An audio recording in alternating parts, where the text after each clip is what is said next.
Okay, today we are doing the first of our exercise videos to do with exercise and nutrition in the outdoors. We're going to talk today about some exercises that will help you carry a pack better. So, for those of you that have carried packs, you sort of end up with a sort of a crunched feeling after a while, and all your muscles and your backs and shoulders and stuff can be quite sore. So we're going to talk to Stacey today about some exercises that will improve your strength and posture around this. Yeah, help improve the pain. It's not going to take it away. Look, let's face it, you're always going to be a bit achy after a day out in the bush or longer. So we're going to look at how you can improve your posture, reduce the pain, and basically look after yourself better while you're carrying a pack. Oh, good. That's what we're doing. And so we're trying to strengthen the right muscles to help you with that, aren't we? Yep. Sounds good. Cool. So what have you got in store for us today? Alright, so we're going to try and keep it fairly simple. So just to kind of give you a generalised picture of what we're attempting to do, when we're carrying a pack and we tend to want to bend over like this, it pulls away on the back. So if we strengthen our glutes and we squeeze them, we can use that strength to get us a little bit more upright and save the spine. So I'm going to teach you an exercise for that. But the other thing is that if we straighten up, we might go like this and we don't want to do that. So we want to use our ab muscles as well. And so we're using both together. So we're going to do a glute exercise and an ab exercise for this. So the idea is if you train these muscles, like your abdomen and your glutes, you should find it easier to stand up straight with a load on. Yeah, it's just it's basic kind of mechanics. You know, you're trying to, if you're that way, you want to come upright, but if you overextend, then you want to go that way. So you're trying to find those muscles that just pull you into that nice line instead of being too much that way or too much that way. Because if you're nice and straight, the weight's getting pushed directly down, and you can cope with direct weight better than weight at angles. Yep, definitely. It's like if you bang a fence post into the ground on a crooked angle, it's probably not going to stand up for very long. Yeah, fair enough.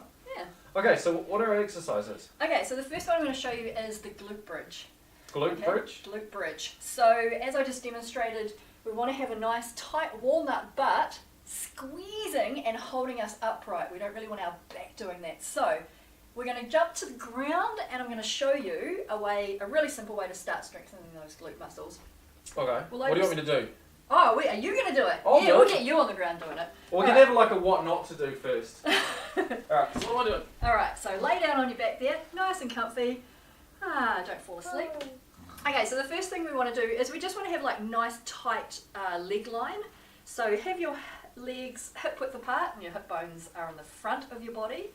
You're not there. So Nathan was going like this for his hips. You want to be in line with your hip bones. And your feet are going to be in line with that as well as your knees. So there's a nice straight line. So he's not kind of doing this and he's not kind of doing this either. Cool. Yep. Alright, so from there, straighten this foot up a little bit. You want to turn in. Alright, so you're going to give your butt a squeeze, and a good way to kind of think of this is, imagine somebody has just shoved $100 bill into your butt cheeks, and now they're trying to rip it back out again. And you're like, no, I want this $100. So I want you to squeeze your butt like that's happening. He's also using his abs because he's laughing. Okay, yeah. Alright, is that happening? Yeah. Alright, at the same time as that, I want you to feel like you are pushing the floor away from you. You're going to squeeze your butt and just push the floor with your feet. Oh, with my feet, not my butt. Yeah, that would have been naturally happening anyway. Yeah. That's it. Alright, and then from there, you're going to add those two together and you're going to lift your bum straight up in the air. That's it, and then back down. And then we're going to correct the little tilt that you're doing. Alright, coming up. And down. So something that Nathan is doing, which we want to avoid, which is a key point here, key point, is we don't want to roll the hips. This must look really funny standing up. We just want to do a straight push. It's kind of like humping.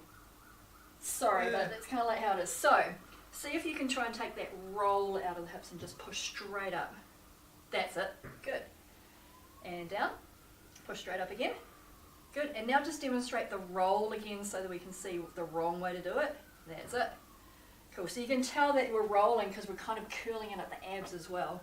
And do it the right way. Boom! Alright, extra for experts, hold it up there. Woohoo! Clap your knees together 30 times. I'm not doing 30.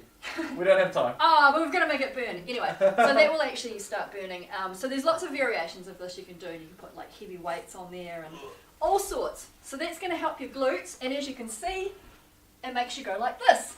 So once you get into the bush, you're going to start using those glutes better. Now we're going to do... What's a good set of repetitions for that? For postural stuff, if you can actually achieve a full 3 minutes, that's what we look for postural, just being able to hold something. So you could do up and down for 3 minutes, or you could just hold it for 3 minutes, let it burn and shake, and then once you're good at that, then just pop something heavy on your hips, like a sandbag or a can of beans, your baby, anything. Use anything for a weight. So once you get good, then you up the weight so you feel like you're not great again, then you get better and stronger, and you just keep pushing it and pushing it, because that pack is going to be quite heavy, and you've got to overcome that weight of that pack to use those glutes to pull you upright. Sounds good. Yeah. Should we do some abs? Oh, I don't have those. That's alright, we'll have some after this. There may be some down there, somewhere. Okay, so I could teach you the crunch. I don't really like doing crunches so much because it teaches people just to kind of hover forward like this. So we're gonna do a full sit-up, but we're not gonna do the up bit. We're only gonna do the down bit. And in sports science, when you do the down bit, or the not main bit of something, it actually makes you stronger for the main bit. I'm trying not to use technical words. Okay. Did that make sense? Yeah, that makes sense. Awesome. So, lay down on the ground on your back. You find this exercise in Pilates. It's called a Pilates rollback, but really it's just the opposite of a sit-up. Alright, so just come to sitting. Don't worry about doing it all flat. So what you're going to do is you're going to tilt your pelvis under, like we did not want to do in the last exercise. Yeah. And then from there, you are going to roll your spine out. That's it. So making sure that you feel each bit of your spine touch the ground. Nothing is left. And you want full control right to the end. And then you just get yourself up any which way you feel like. And then we do it again. Now the key trick to this one is the slower you can go, the more you're going to work those abs. Nathan looks like he wants to try and let that go right at the top. So we're going to get you to, at that very last bit, hold that for a bit longer. That's it. Good, nice and slow. So when you get to about here, try and focus on it more. Oh yeah, and that's going to be your sticking point, so keep controlling it all the way. Oh, that was the let go bit. Did you feel that? Yeah. Yeah, so where you feel like you want to let it go, that's the bit you need to strengthen more. And so then you'll be able to hold your body more upright with your pack instead of letting everything kind of collapse out. Okay. Cool. I don't know if that abs do that much more. I like that actually. That's the first time I've done anything like that. I really like the idea of doing the exercise down and slowly, because it seems nearly impossible to jerk it. Yeah. So and keeping that slow, smooth sort of roll down, it seems a lot easier to do right than a sit-up or a crunch. Yeah.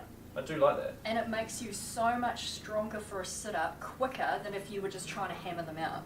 And it's similar like a chin-up. If you want to get stronger at a chin-up, do a slow lowering down. And it's a lovely way to train. Because I can't do pull-ups, and it's one thing I really want to be able to do. So, but I get disheartened because I can't do it. I'm like, ugh. But if I just lower myself down, I can do that, and anyone can do that. Yeah. And focusing on the bit where you try to let go, that's the bit you want to focus on the hardest to stay there. Oh, I like that. That's really good. Yeah. Okay. Well, thank you for that. You're welcome. And next week we'll have some more exercises for you. Yeah. So you'll be exercised out by the end of it. But you'll have buns of steel. Buns of steel? Alright. Sounds good. Alright, I'll catch you next time, guys.